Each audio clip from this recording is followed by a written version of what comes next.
नमस्कार, मैं तीर्थ बोल रही हूँ। अभिजीत की जिज्ञासा से आया प्रश्न।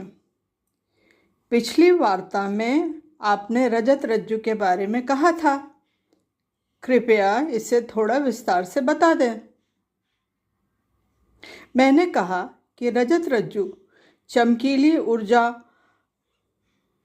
का लचीला धागा है जो स्थूल शरीर और सूक्ष्म शरीर को जोड़ता है। इसकी मोटाई या पतलापन इसकी शुद्धि के अनुरूप होता है। साधारण जन में यह पतले धागे के समान होता है, परंतु साधक, सिद्ध या योगी में इसका घेरा बढ़ जाता है। अतः उनका सूक्ष्म शरीर विभिन्न लोकों में इसके द्वारा यात्रा सज्ञान रूप से कर पाता है। जिस प्रकार एक भ्रूण गर्भनाल द्वारा अपने माता के गर्भ से जुड़ा रहता है, ठीक उसी प्रकार स्थूल शरीर रजत रज्जु द्वारा सूक्ष्म शरीर से जुड़ा रहता है। यह मणिपुर द्वारा जुड़ा रहता है, परंतु अन्य चक्रों से भी जुड़ सकता है। अनाहत चक्र, विशुद्धि चक्र या फिर आज्ञा चक्र से।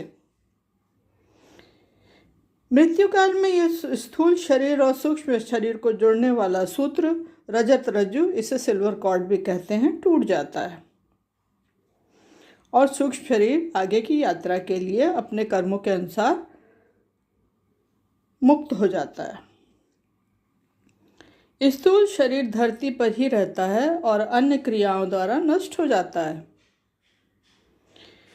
रजत रज्जु के टूट जाने पर यह चेतना शरीर को छोड़ती है, यही मृत्यु है।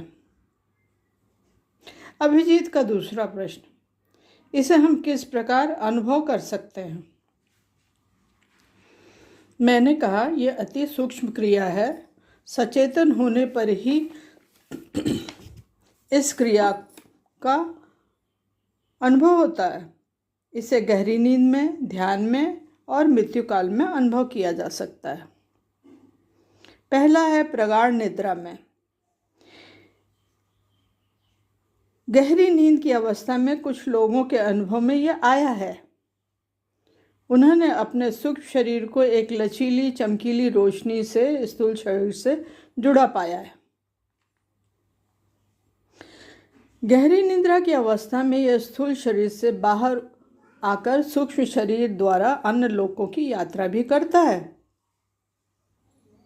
इसीलिए गहरी निद्रा में सोए व्यक्ति को झटके से एकाएक नहीं उठाने के लिए बोलते हैं, क्योंकि इससे रजत रज्जु आहत हो सकता है। दूसरा है ध्यान की अवस्था में। साधक, योगी, संत इत्यादि सभी का परिचय रजत रज्जु से भलीभांति होता है। वे ध्यान में सज्ञान सूक्ष्म शरीर का प्रयोग करते हैं।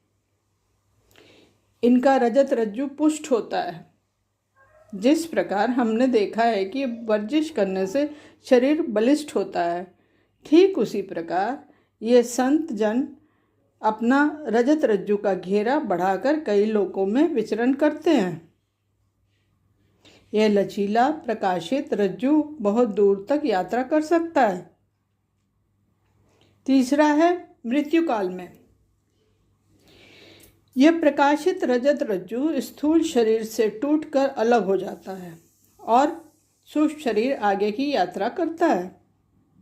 मैं दोहराऊं, पहला है रजत रज्जु एक चमकीला चांदी सा बेहद लचीला सा सूत्र होता है जो स्थूल शरीर और सूक्ष्म शरीर को जोड़ता है। दूसरा है यह मृत्यु काल में स्थूल शरीर से टूट जाता है। तीसरा, इसका अनुभव प्रगाढ़ निद्रा में सचेतन होकर ध्यान की अवस्था में तथा मृत्यु काल में होता है। ठीक है, फिर मिलेंगे। धन्यवाद।